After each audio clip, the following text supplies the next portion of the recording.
Et aujourd'hui, le retour sur actualité est consacré aux maisons folies créées à l'occasion de Lille 2004, lorsque Lille était capitale européenne de la culture. Il y a eu 12 maisons ouvertes. En général, on est parti de bâtiments industriels à l'abandon et on les a transformés en lieu de fabrication de spectacles ou d'art. Et voici ce que sont devenues les fameuses maisons folies de 2004. Utopie ou folie. Une fois le rideau tombé, la question de leur survie était récurrente pour ces 12 maisons folies franco-belges, initiées par Lille 2004. C'est une utopie quelque part parce que je pense que financièrement c'est pas viable, c'est trop lourd, peut-être financièrement pour les villes, etc. Pourtant, aujourd'hui, elles sont toujours là. Après une saison 2005, seule celle de Tournai a mis la clé sous la porte. Petit tour dans la métropole lilloise qui en compte 7. On peut dire que la raison du plus fou l'a emporté. On se dit, folie, qu'est-ce qu'il y a derrière? On se dit toujours, qu'est-ce qu'il y a derrière la folie? Est-ce que c'est une folie volontaire ou est-ce que cette personne est vraiment folle? En tout cas, il faut que j'aille vérifier. Et c'est ce à quoi j'invite les gens. Il s'agit bien d'une désacralisation de la culture. Ces maisons ne sont pas des lieux de diffusion de plus. Ici, on s'initie, on répète, on réside, on crée, bref, on s'amuse. Le quartier s'en trouve tout chamboulé. Ça nous a ramené beaucoup de monde, de tout horizon, des gens de tout horizon, des jeunes, beaucoup de discussions, beaucoup d'approches, des gens de cirque, des gens de tout métier.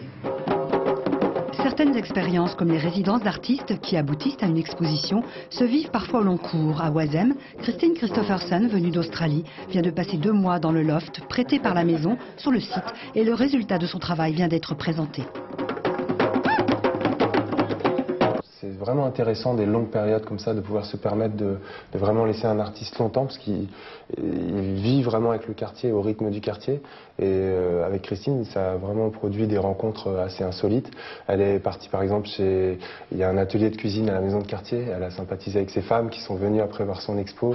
Justement, faire venir des personnes qui n'auraient jamais eu l'envie de pousser les portes de la culture, c'est un des paris de ces maisons folies où la mixité des expressions se décline sous tous les tons. Au Colisée, pendant la belle saison, on organise des dimanches au bord de l'eau, même si la vocation de cette maison folie à Lambersart est d'organiser de grandes expositions dans ce lieu ouvert sur la nature. Ce qui le démarque peut-être, c'est que c'est un lieu d'exposition temporaire. On a à peu près 600-700 mètres carrés dédiés aux expos. Effectivement, la verrière joue aussi sur le côté dedans-dehors. Donc après, il y a environ 7 gros projets dans l'année d'expo. On va dans tous les sens. On essaye de balayer tous les champs d'art plastique, mais aussi la photo. Enfin, il y a environ 7 gros projets par an. Ici, aucun spectacle en diffusion, mais à venir une expo sur le toucher, en partenariat avec d'autres maisons folies et lieux de culture de la région, comme à la condition publique. On a créé un EPCC, un établissement public de coopération culturelle, qui donc, la condition publique était portée par la ville de Roubaix. Aujourd'hui, elle est portée par le Conseil régional du Nord-Pas-de-Calais, par la communauté urbaine de Lille et par la ville de Roubaix. C'est ça le grand changement qu'il y a eu entre 2005 et 2006.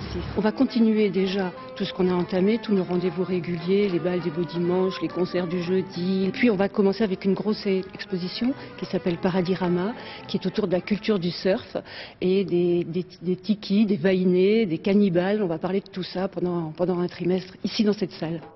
Pérenniser les budgets, fidéliser les nouveaux publics, oser l'impossible rêve. Décidément, ces maisons ont de beaux jours devant elles. On peut dire l'utopie ou la folie peut continuer sur sa lancée.